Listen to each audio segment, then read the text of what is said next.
It's October the 9th, and we are going to dive into this webinar, which will last for about, I usually say 45 minutes, but it always lasts an hour.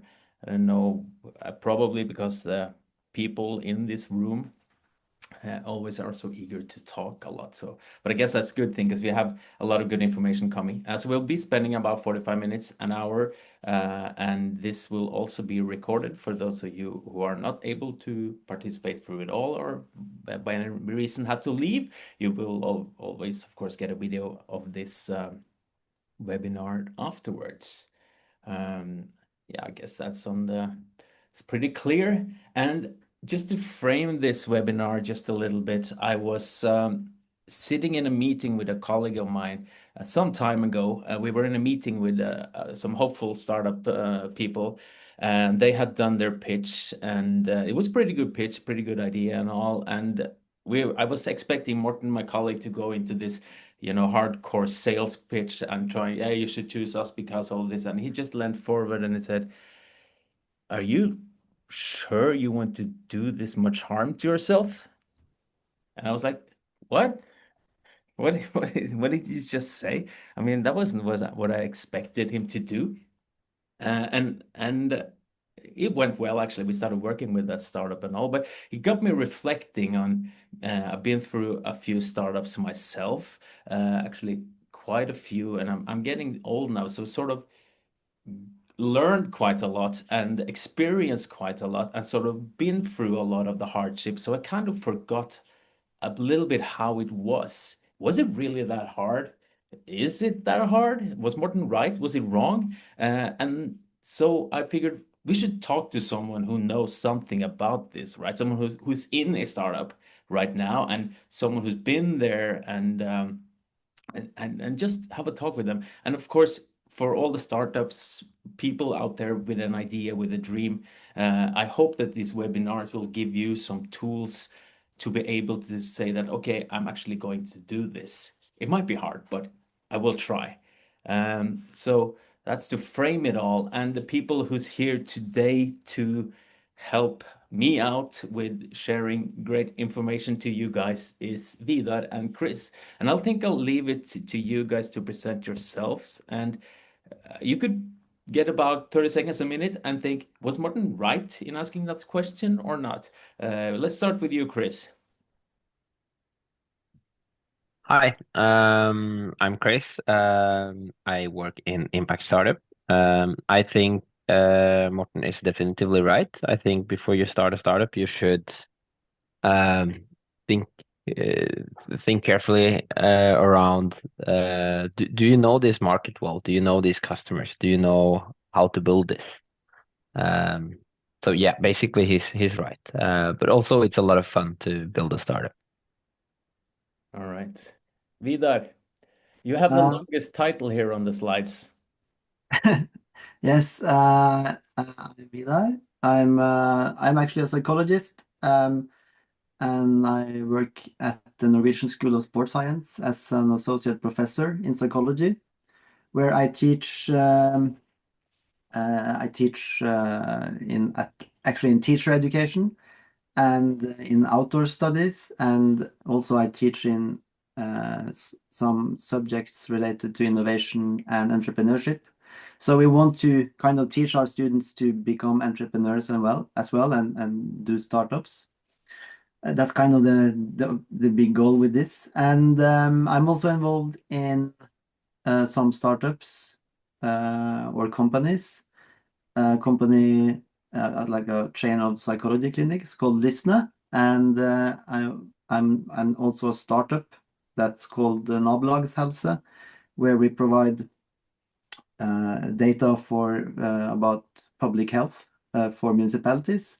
And then also this project that I've been working on with Kjell, that is tailored, this AI generated cases for use in education. So, and your question, if you want to do this harm to yourself, I think I kind of agree with Chris, but also it's a perspective that mm, I think it's also kind of good to know, like, to have this a little bit naive belief that it's not that deep, like that you can actually do it. Because if you become too realistic and you think about, is this really realistic that I can found a company and succeed with this?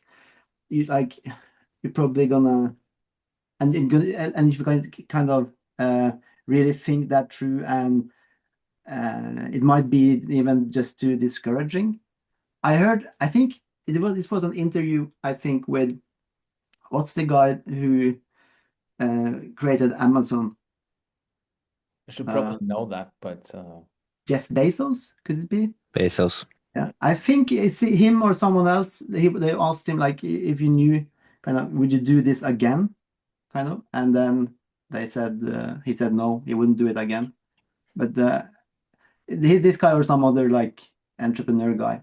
But yeah, sweet. but I think it's a we'll lot leave. of fun. Yeah, it's a lot of fun. Yeah, I think we'll get to that as well. So we see where Morten is coming from, at least. That's good. I'm going to just two words about, not even, well, probably more than two words. Yulieta by Innocode, it says down to the right. Our mothership main company is Innocode AS from Norway, has been doing digital product development for 15, 20 years. And a couple of years ago, we started what we call Yulieta by Innocode, which is the case that we separated the product department of Innocode, where they create their own products, and Yulieta is now creating digital products for others. And we also have expertise help in hiring out people in tech projects. We are doing workshops, we're doing educations, everything from sort of the startup to like the final product or a launch project, and we do maintenance and we do all of that stuff from the beginning to the very end. The people we have here is many of our developers and project managers and everything like we have down in our house in Lviv, which is called Villa Julietka. And then it's quite obvious why the name is Julieta. We are named after our tech hub in Lviv. I think that's about it. We do like project that has some sort of sustainability touch to it. I mean, we all want to create a better world, right? So we happen to get a few customers that has sort of this sustainability edge to it, and we sort of build upon that. So we see that more and more projects and cases, startups and scale-ups and even established companies that we work with are within some sort of sustainability direction, and that's something that we obviously truly like a lot. We do get the question sometimes whether we invest cash and stuff in startups. Can it go to us and get money, and or will we want to buy shares of the startup or something? And I could say that that is something that we very seldom do. It happens, but very, very seldom. What we do is that when we meet someone and we see a project we believe in, we invest in time, because we believe that if we meet, we get to work together, we like to work with each other, then if we spend some time helping you guys out now, then who knows what happens next? Hopefully you will come back and say, hey, you guys, we should continue working together. But we're not here to talk about Julieta, really. I have a slide here. It says, what is Impact Startup? And there's even a logo there. And we have Chris. I think you could tell us a little bit about this. Yes, Impact Startup is an accelerator and a digital incubator for startups who create positive societal change. And we were funded and are owned by Ferd Social Entrepreneurs, which is again owned by the biggest investment company in Norway. And I think that the reason that we were created was to find and mature more startups so that they are ready to be invested in. And now we also do investments ourselves, but they're not very low. We only invest 1 million kroner in 10 startups each year. But that's very important for those startups. We've been accelerating 106 companies the last 6 years, and we have a database now of 450 startups that create positive change that we have that we're trying to work with and help all the time. And if you go to the next slide, Kjell, You want the timeline? Pardon? Yeah. I have one question first. Could you, I mean, now that might be a stupid question, but I mean, we're talking about incubators, we're talking about accelerators, and we're talking about investors.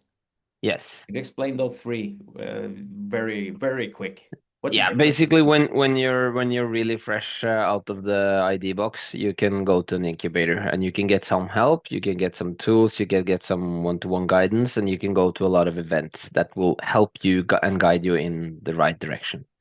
When you have acquired your first customers, or you are doing your first pilots, and or you already have quite many customers and you're building your sales machine and you're ready to accelerate and really um, grow your business, then you're ready for an accelerator, which is an intense, like 4-month run where you learn a lot and you work together with the other startups and an assigned business developer that helps you during that time. And then investors, we all know what that is. That's the people who invest money in your startup. And as you can see in this is kind of trying to separate build a landscape of all types of organizations, where you have the voluntary ones to the right and you have the for-profits to the left. And for a long time, I thought that was how the world worked. You had the nice guys and the bad guys. But then I realized when I became a startup myself, the one in the middle, the startups who create an income but doesn't pay out dividends, they are social entrepreneurs. Also, you have someone who have a mixed income, where you have some income from foundations and some income from your sales of products or services. But then I also met this guy in Sweden who is really in his heart a social entrepreneur, but he needs to build a business that requires funding, a type of funding that means he needs to be for profit. So, and now I know hundreds of for profits that create positive societal change. So this is just trying to map up the landscape of types of organizations that create positive societal change, and the ones we work with are the ones between the two white lines. I'll stop there, and I'll probably talk more later. Yeah. Cool. Do you want to comment this one as well? I can do that, of course. This is basically the same landscape, but seen from an investor perspective. So traditionally, you would have on the right side the philanthropy, either really, really rich families or foundations that give away money for good purposes. And they've typically given away all of their money and then gotten social return in exchange, but no money back. Where in the other end, in the traditional mainstream investment on the left side, you have ordinary, like old style, old school investor environments who invest only to earn money. And then you have regulations, and now today most investments are doing screening to avoid investments in companies that create harm for society or the environment. And you have lots of regulations moving these companies even further to the middle. But now we see that there's quite a big group of, especially in the European Union, of investors who invest not only in projects where you want to create money and not create harm, but where you actually actively aim to do something good. And also, so we would be from market rate returns to a bit below market rate returns when we invest in companies today. Sweet. In the middle of this one. Yeah. All right. So then we have Chris and his likes, and they sort of, hey, I have this idea. They help you get going, and they put you in their accelerator, and they invest money, and everything is all fine. But then, of course, we need someone to come to Chris as well, and then we meet the sort of the idea person, the entrepreneur. I was looking for a English word for gründer, and I think entrepreneur is fairly close to that. And I realize now that when I see this image that I should have a picture of you up there in the corner, Vidar, and not this lady, because this is an actual screen dump from one of the prototypes that we made for Tailored, and you'll probably get to that. That's why it's not a picture of you there, but someone else. Vidar, what is Tailored? Yes, Tailored, I guess it's a innovation project that comes from like it springs out from Norwegian School of Sports Science, and it's something that we've been doing now together with InnoCode for a while. So we are creating like AI-driven case-based learning platform. So it's a support tool for teaching. So it comes from all these professionals who work like nurses, teachers, psychologists, leaders. They all the time have to kind of deal with communication and new situations that they've never encountered. So we're kind of trying to, by creating cases, so that this is like text descriptions of some scenario that might happen. We create this. We kind of simulate some situations so that they can practice on these different situations that they might encounter in their job. For instance, teachers, and we also kind of personalize these cases. So the user takes he or her, they take a personality test, Big Five personality test, and based on this, we adapt the cases. So they're kind of we try and challenge them on their kind of how to say, maybe weaknesses or their kind of risks as a person. What would be like for a person with they have this Big Five with openness, neuroticism, agreeableness, and so on. And so we actually tailor the cases to make them as challenging as possible based on the person's personality. This is really early project. We have tested it with we have built a prototype, and we have tested the feasibility with students at the Norwegian School of Sports Science, and we're just about to publish a paper that's kind of like a scientific paper about our experiences by doing this pilot study. So this is a really exciting project that we've been working on with InnoCode and had really nice process on this.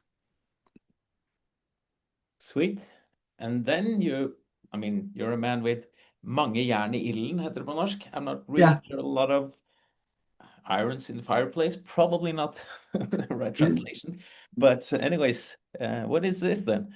This is a difficult dilemma for me if I should pursue all ideas or try and just focus on one idea and put all the energy in one channel, but that's another discussion, I suppose. Nabolagshelse, this is more like a startup, and we're more established. We've started 2 years ago, and this is a company that springs out of the Promenta Research Center at the University of Oslo. It's also Department of Psychology, actually, but it might not be so intuitively related to psychology, but this is where it comes from.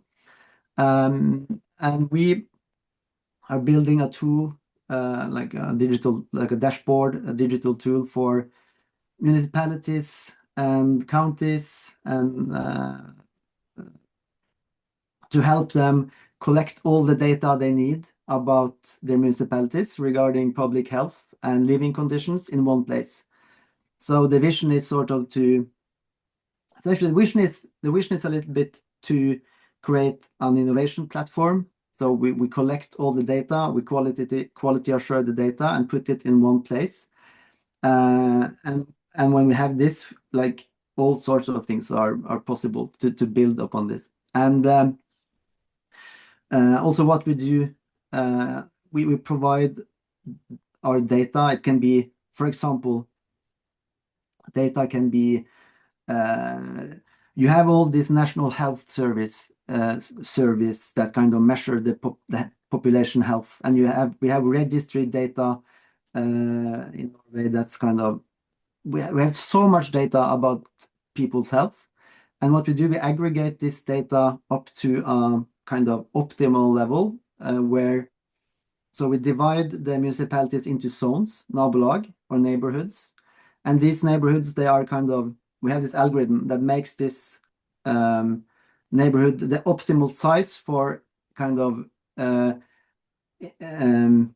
anonymity, kind of GDPR and granularity. So we make it like we make the zone exactly as big as it should be, kind of. And this have we now done with several counties in Norway.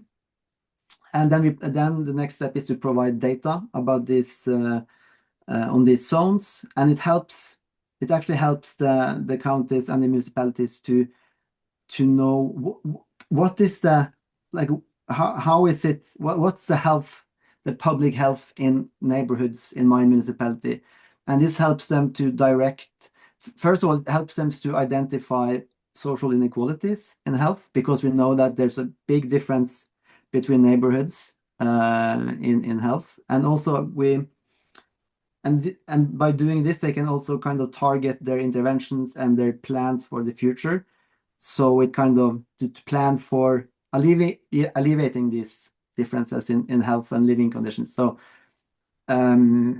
yeah, that's it. I'm talking too much, perhaps. This is a more like I would call it more like a bootstrapped company. We started Lysne. It started almost 9 years ago. We started this. So it's actually just a chain of private psychology clinics. We have 80 psychologists that work not like part-time and full-time for the private market in Oslo. We have and also these psychologists are spread around 5 clinics in Oslo and Drammen. And we just provide psychology services to clinical psychology services to the private market and also to the insurance market, and have been doing this for a while and growing steadily. And it's just this is something we started just like with one office one Friday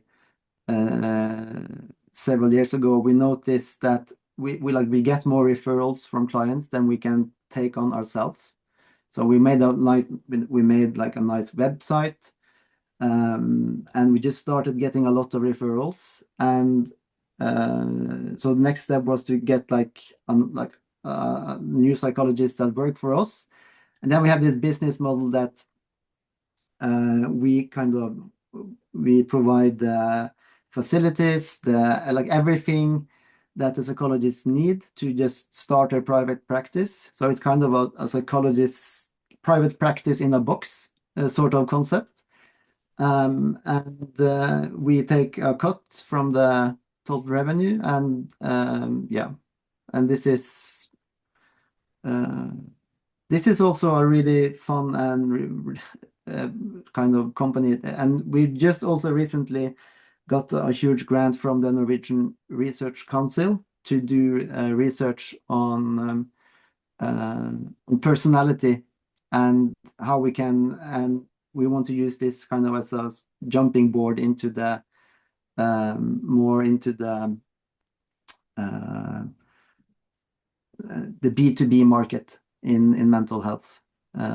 So an HR, organizational psychology, things like this. So yeah, I guess that's pretty much it.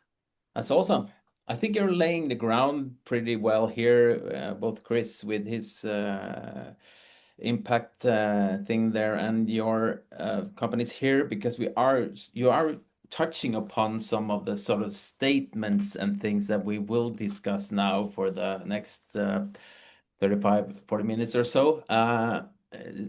So I mean, how hard can it be, right? That is the main question. And so what I've done is that I've put some statements that I see quite a lot, some questions or something that always comes up when we meet startups, and I think we could just pop them up here. We could discuss them and see what we think about when we see this. And the first one is that there is something it should be, I think, fall in love with the problem. And people goes, wait, what? Because when I meet a startup, they are so much in love with their idea, their solution. And quite often when you start asking questions about the problem, they don't really know too much about it. So they fall in love with the solution. Um, uh, let's just open this one up. Chris, you're nodding a little bit here. What's your thought on this? I like this line, fall in love with the problem. That's a good idea. Many startups have their solution, and they also may have some knowledge about the problem because they have been working close to people in the target group, or they have been experiencing this problem, but they don't necessarily know what's inside the head of the person making decisions about purchase of the solution. Because there's a huge gap between what for example a bureaucrat who does social planning wants and needs of tools, and what is being prioritized by the top bureaucrats who make decisions about what sorts of solutions we're paying for. So and also I see like both in the insight phase and in the sales phase, I see founders struggling with actually putting their idea aside and listening to the world and minds and problems and frustrations and hopes and longings and everything that the customer is thinking about. Because your thing may be fixing one thing, but if it doesn't fit into the system or the daily business of the customer, you're not going to succeed. Hmm. And we have a psychologist here. I mean, I was thinking when I was putting this down, I was thinking that when I have an idea of a startup, I go in and I really love my idea. And when I meet people like Chris or someone like in Inicodo, I start trying to pick the idea apart, sort of.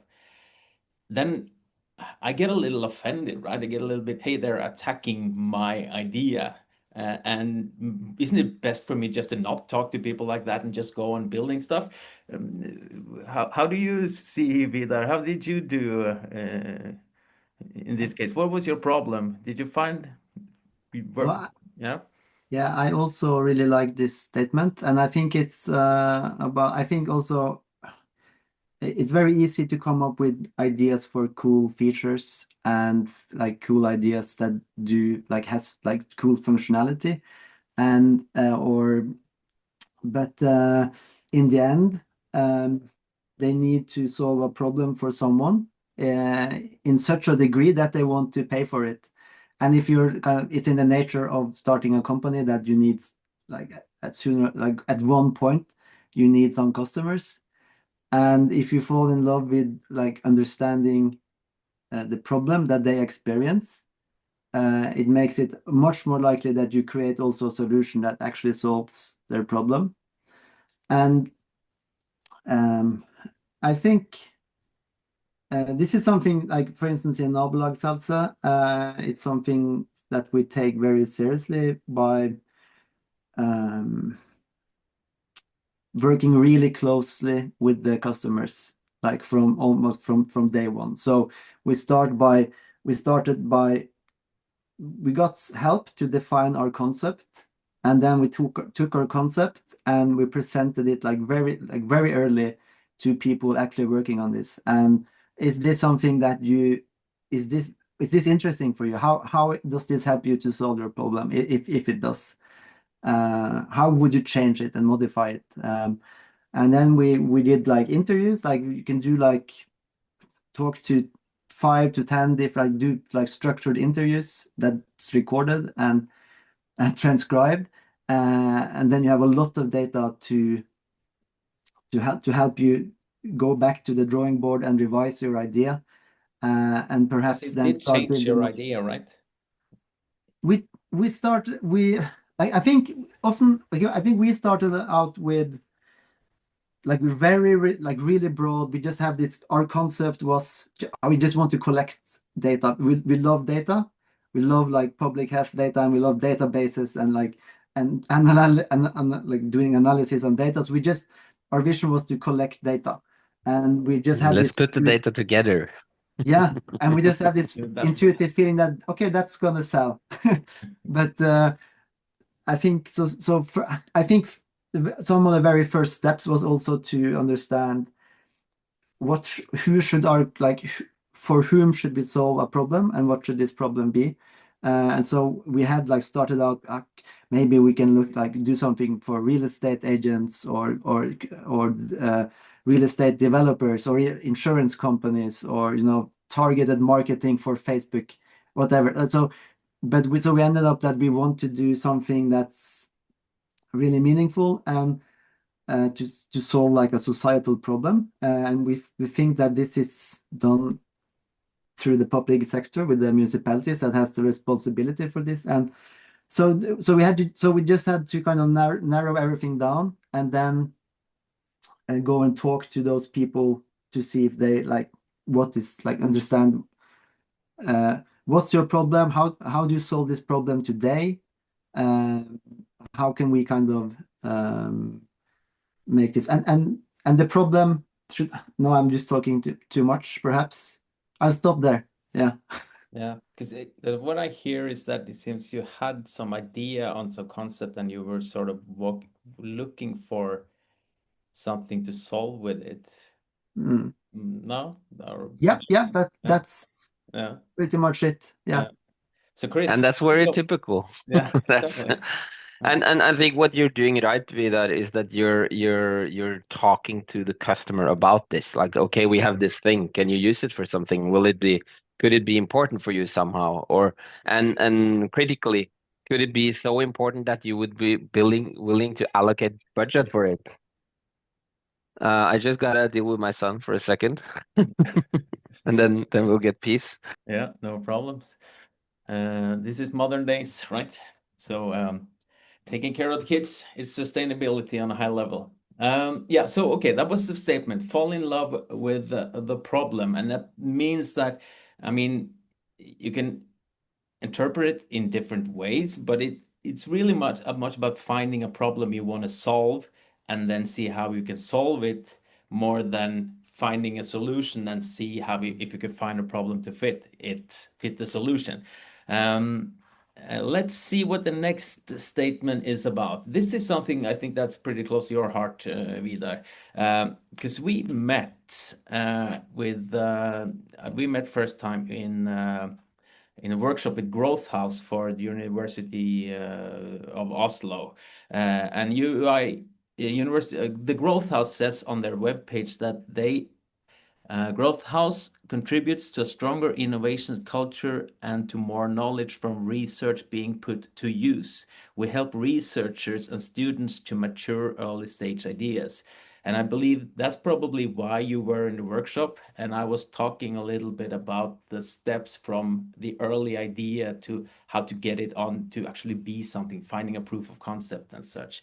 And I have sort of two questions, Vida. First of all, when you came into that workshop, was there something in that workshop that you, as a scientist, really, oh, wow, this is something that I haven't really thought about. This is something that we aren't doing, and and how do you bridge the Yeah, gap between the research and actually building something? there were definitely things in that workshop that we needed to know, and like this workshop like you had with Growth House at the University of Oslo, it's pretty much how to build like a digital platform, I guess, the process and the kind of the forprocess or the kind of the Pre-projects, yes. pre-project. So it's a very nice starting point for this. I think that innovation and entrepreneurship, that's part of the university's mission. So the mission for the university sector's mission is to do research and to do teaching and to do innovation. So So I guess politicians, they have decided that this is something we are going to do. And it's a place with so many ideas and so much technology and so much knowledge that can be translated into innovation and entrepreneurship.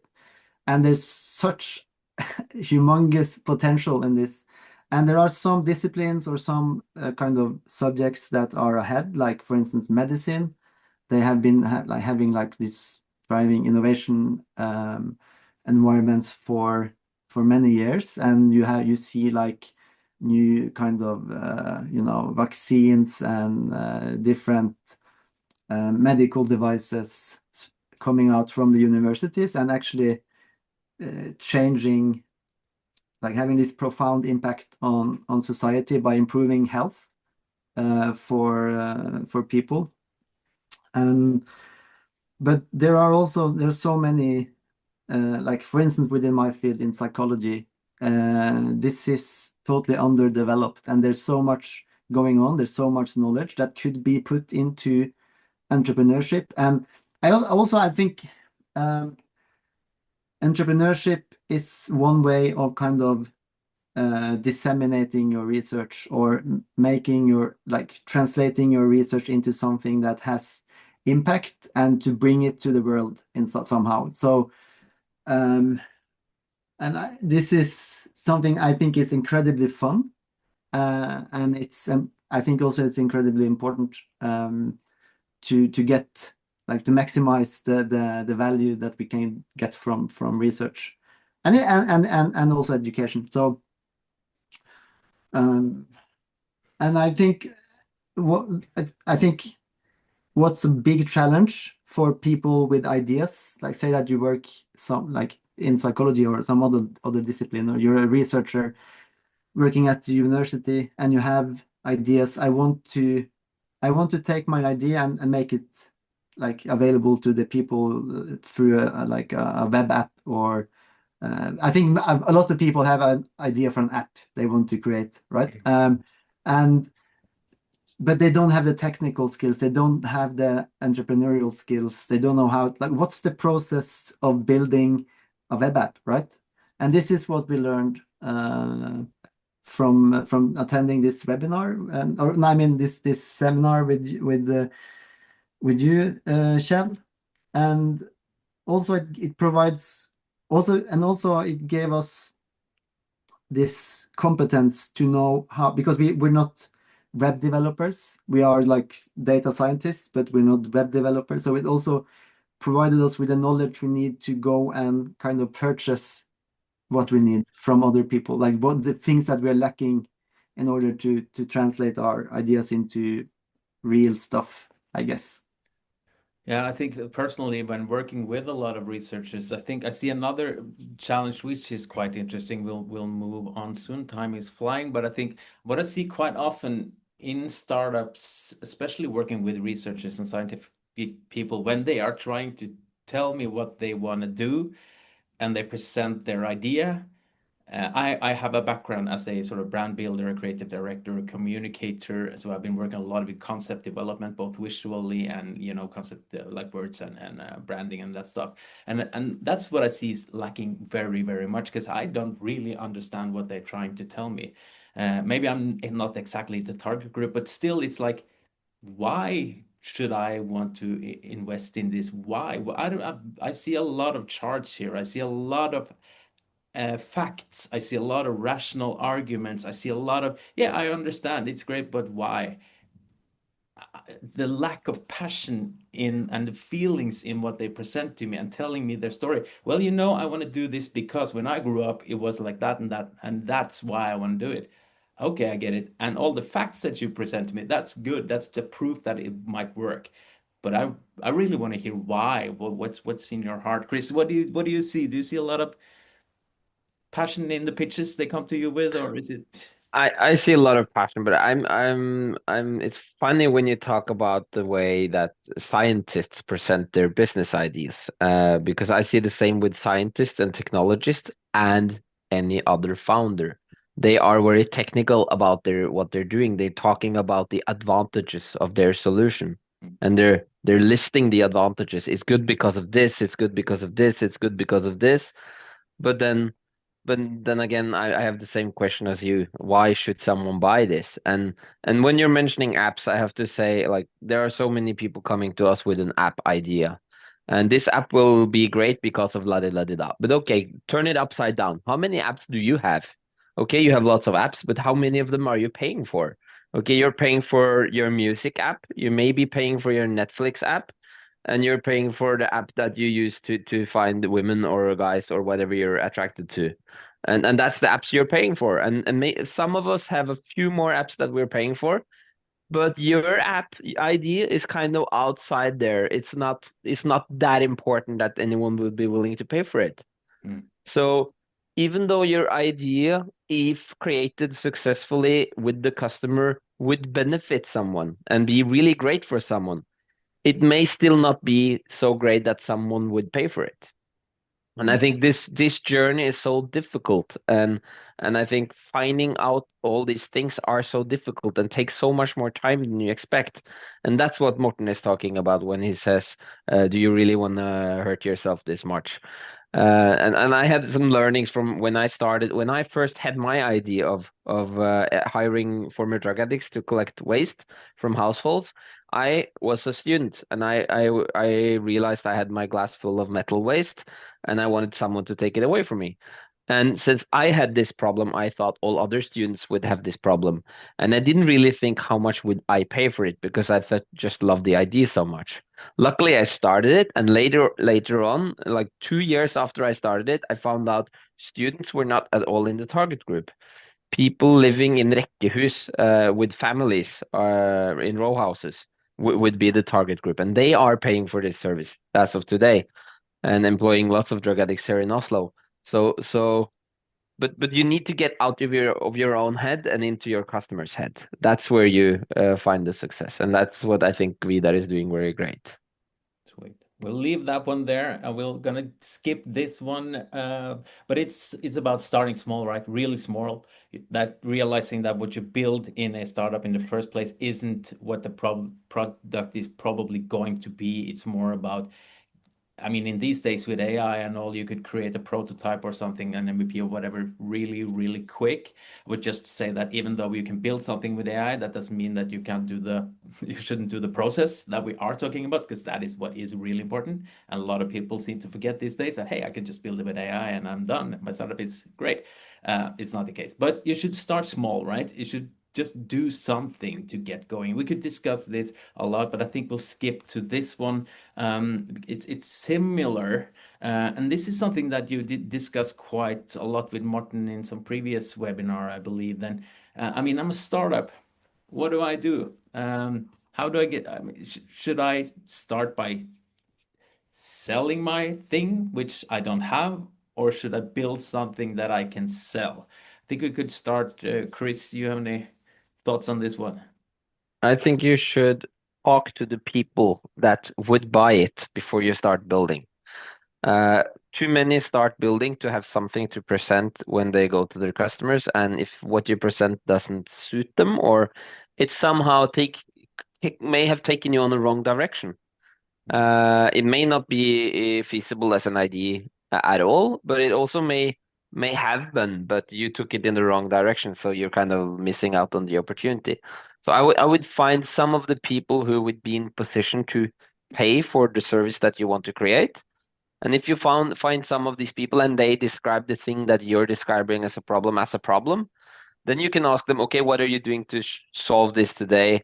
How much money are you spending on it? What have you tried? What's benefits of those solutions? What's not working with those solutions? And then you get lots of information that you should use when you're building. Um, So and back to and this. doing I'm this sorry. is also sales because you gain trust from these people by asking these questions. And if you then come back with a prototype or some sketches or something really small that you've built according to what they have told you, then you have done a very successful start of a sales process. Hmm. We're back a little bit to this. I can feel it almost in my body when I say it, that I have this idea and I love it so much. I want it to work, and I have to go talk to people and have them actually. Some will say, Kjell, this is never going to work. We don't really need that. Well, it's not going to work that way, Kjell. You have to do that. And it's like, but I don't want to do it that way because my idea is this.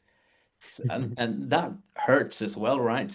That you actually have to be that humble and realize that your idea might not be perfect when you have it, and have other people actually going in and moving in different direction. Have you felt this on your body, Vidar, or has your ideas been perfect from the beginning? Or No, I think that it's I think that in academia and research, like we're kind of used to being rejected, and because it's kind of part of the game, we get rejected all the time. You just have to kind of stomach it and continue.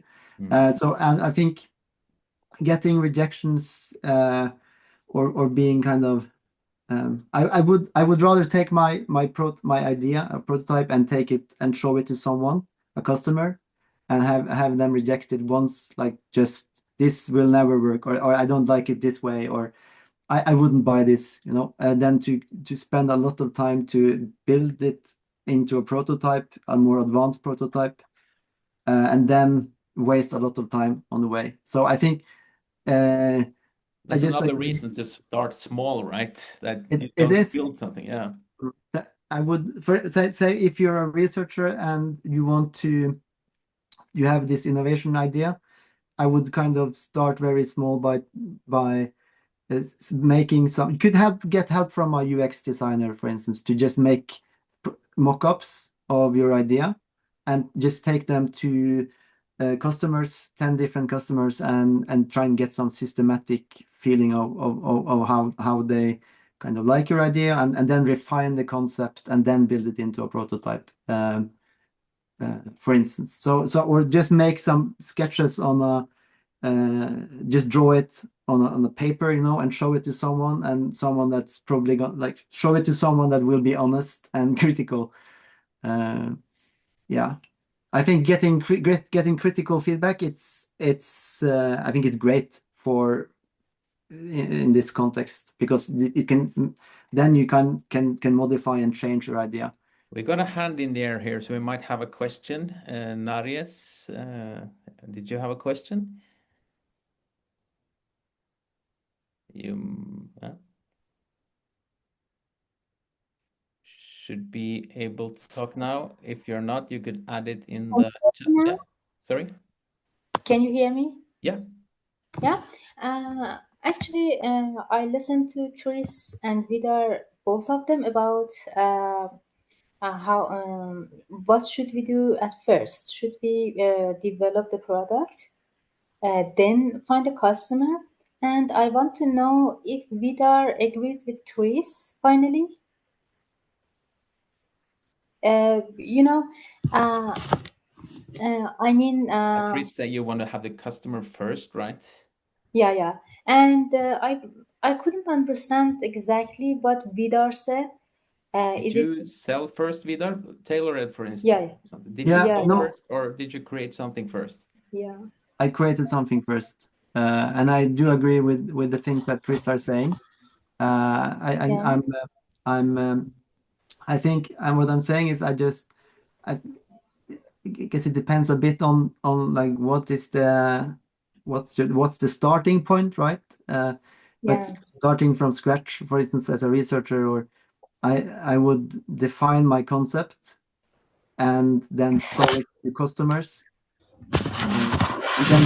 and then start creating when I know that the customer, it solves a problem for the potential customer. Yeah, I muted you, Naris. We're making some noise in the microphone, but feel free to reach up your hand again. Yeah. Actually, we have a startup and we already have developed a software. It's for school and parents communication. And it is really unique because my sister used to work in Australia in one company, and she realized many pain points in school and communications. So finally, she decided to develop an app, and now the app and the software is prepared. Now we are looking for customer, and I wanted to know,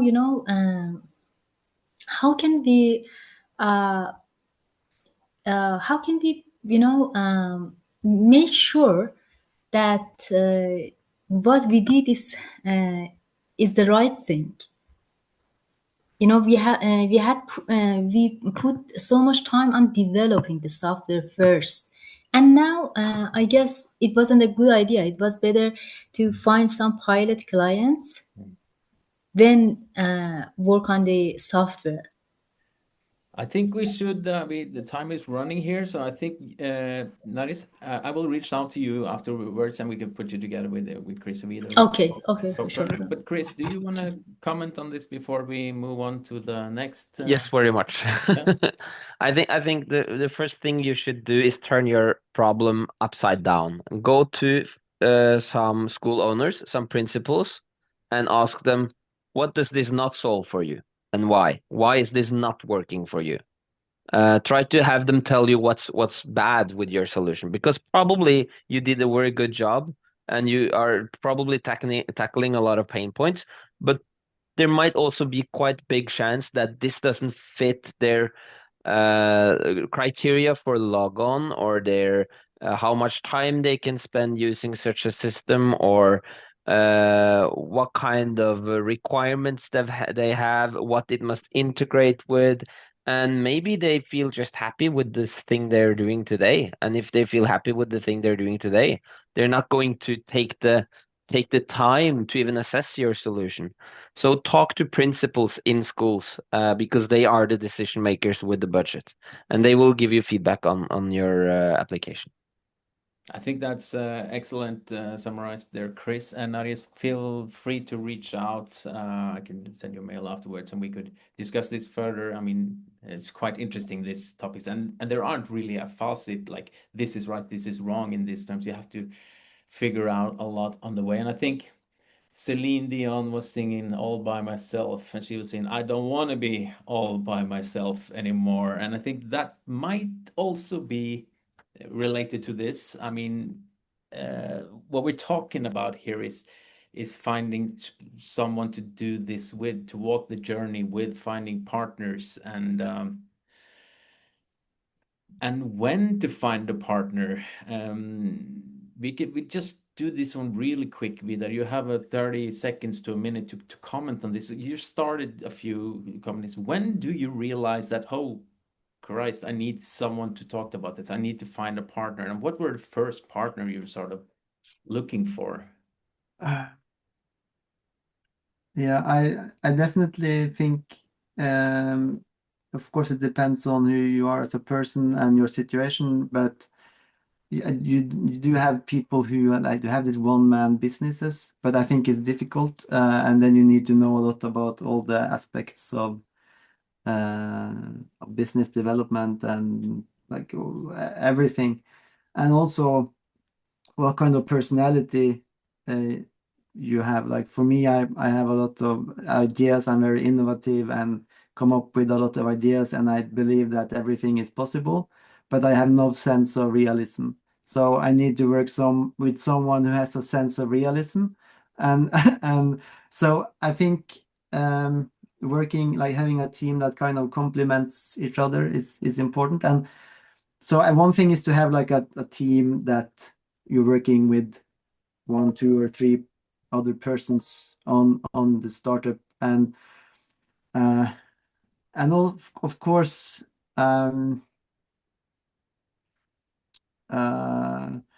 yeah, you need to, you're probably gonna lack knowledge and skills in one area, and sometimes it might be better to have someone else help you than to figure everything out yourself. It's going to be more expensive when you count the hours. So sometimes it's better to spend a little bit money on getting help. And I don't remember like what the first partner. Do you thinking about when you say partner? Do you mean like some business partner? Yeah, someone outside, someone you just sort of friend with, work with, or Yeah, I guess I can bring up InnoCode then as okay. as an example because yeah, I think of course we have different partners in the like different companies. Like for instance, we work in and I think getting partners is also a way to you have some people that have resources that you don't have access to, but if you can get this access, you both can benefit from this. For instance, in Nabolagshelse, we work with a company called Geodata that they kind of provide data, and Telia, they have Telia, the huge Norwegian phone company. They have mobility data, so they have kind of data about how everybody moves around on aggregated anonymous data. And so we can help them and they can help us if they give us access to this data. And these are just, I don't know if this is what you meant, Kjell, but yeah, I guess the point here is sort of doing it all by yourself is probably seldom the solution, right? And Chris, I have one quick question for you before we jump onto what we try to make the final thing. It's quite important. What should be the first partner a startup should get? Is it possible to answer? No, it depends on what you're good at. I'm good at sales, so I would find someone who's good at tech and marketing and design. If you're good at tech, you must find someone who's good at sales. And find someone who has like a good and also like Vidar says, if you're naive, you need someone who's very realistic and the opposite. If you're just if two, three really very realistic persons, they're never going to break anything. They're never going to create something new. So you need different types of personalities and different types of competence, um, depending on who you are. Yeah, that's awesome. So you need to find someone who's not exactly like you, right? No yes sayer. yeah. And action beats perfection. I think I read somewhere recently that perfection is just a fear of being rejected or fear of being wrong or failed. So don't be perfect, people. Just do something. And then I want to finish up. Then we have a few more minutes. We might go a couple of minutes over one, but it's being recorded if you have to go, so you can watch this. Funding equals success. Ta-da! I got funding. I'm a huge success now. I thought that was the case, but when we talked a little bit before this webinar, Chris, you said that is that really necessarily the case? Like, I think many get funding too early. I think the many get too much funding and it breaks them. It just delays the time it takes before you get bankrupt and has spent a lot of your life going bankrupt. I've met startups who have been working for 7 years and they've got funding for all these 7 years and they have no proof whatsoever that this is going to be a viable business. When they come to us, we can work with them for a year if they're in the accelerator trying to find some evidence that someone will pay for it, and if they don't, they go bankrupt. And this has happened. And I, I'm I would take a customer over an investor any day, and that's paraphrasing your colleague Morten Holst, Kjelle. that's quite interesting that you would take a customer over any like investment, any funding any day. That's quite important, I think, because I think that's a lot of what a lot of startups are looking for. They think they need to find money somewhere to build something. And that absolutely not the case. Vidar, you've been going through this phase of actually trying to get funding a few times, and you have gotten funding a few times as well. Could you just, we are sort of running out of time, but give a minute or two just to, how do you start then? If you want to do search for funding, where can you go? What can you do? I think like when you're really early, first of all, I totally agree. I think having a paying customer, that's the signal you need to know that you're on track, kind of. If you don't have this signal, you don't know if you're on track for a viable business. So, but of course, there are sources of like you can go to Innovation Norway. You can get some like startup funding from there, like 150,000 Norwegian to get started and to do like market analysis and spend this money on taking your concept out to potential customers and refining it. If you're at universities, there like the Norwegian Research Council, they have They have you can apply for if you have a groundbreaking or like innovative idea that comes from your research, you can get 500,000 for this. And of course there are different incubators or this. Also at the universities, you have this. For instance, at University of Oslo, you have innovation programs like Spark Norway that I'm also have. Nabolagshelse is part of this project, and we get funding as well as mentoring. But I totally agree that you can all this funding, like this public funding, it can actually just keep the patient like on life support, and then when you remove it, it's gonna die. So the best thing is it's to, as soon as possible, have paying customers. I heard this podcast recently about this. I don't remember his name. It was some super startup dude who's been doing a lot of startups, and he said that he creates a lot of online startups, and every time he creates something, every month he had like 12 startups a year. Like once a month, he started up something new, and he put a paywall online to this thing that he built. If people were paying for it, okay, there might be something there. But if people didn't pay for it, skip it. Next, if people paying for it, okay, it might be interesting. So that was his sort of way of verifying whether this was possible or not. I guess there is a lot of things to talk about. We could continue this for another hour, I think. So maybe we should do a second talk and run through some more stuff. We gotta wrap this up. We're 1 minute over already. So I would just like to have a I mean, if you Chris has posted some links in the chat here. Feel free to reach out to any of us if you have any questions. And I would just like to wrap this up with you guys getting 30 seconds, a minute, with some final advice, some words that the people can bring home when they're going to realize their ideas. Start with you, Chris. I will write down some questions I have to my potential customers. Maximum 3 questions that are broad, that cover like different areas. And I will go to meet my customers and try to talk to them about these 3 questions that I'm actually curious about, as long as I can, without talking about my thing that I built. Because if you do that, you're going to learn some new stuff about your customer, that it will inspire you to create something great that solves their problem, and they will pay for it. I guess that was less than 30 seconds. But it was excellent. Beautiful. Vidar, do you have any final words? No, I just I think it of course depends on where people are in the track.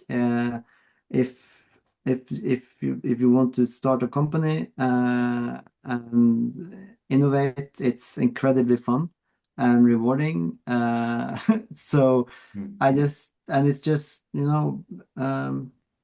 it's possible to do. So why not do it? It can come something great out of it. And if it doesn't kind of succeed, it's a great learning experience, and maybe the next venture or next idea will succeed, right? So it's and don't be afraid to fail in all sorts of ways. I think that's a great few words, and I think that's very, very true. When people look at people who actually make it and succeed, and I usually say that the only difference is that the ones who did it are the ones who did it. And the ones who didn't make it, they didn't do it. Because you have to just do it. You have to just start building something. You have to make something and see if it works out. I don't know. I don't know how to do that and that. Well, just do something. Do one thing, create something, and never give up. Because that's a lot of the problem, I think, as well. People give up and then they say, I'm a failure. I didn't make it, so I give up. But you have to do it. That's the only difference. You have to work it, and do it. Thank you very much, Chris and Vidar, and to the people listening into this talk. I think we should do it again sometime. There's a lot of things to discuss here. So have a great day, folks, and see you around. Thanks, Kjell. Bye-bye. Thank you. Bye.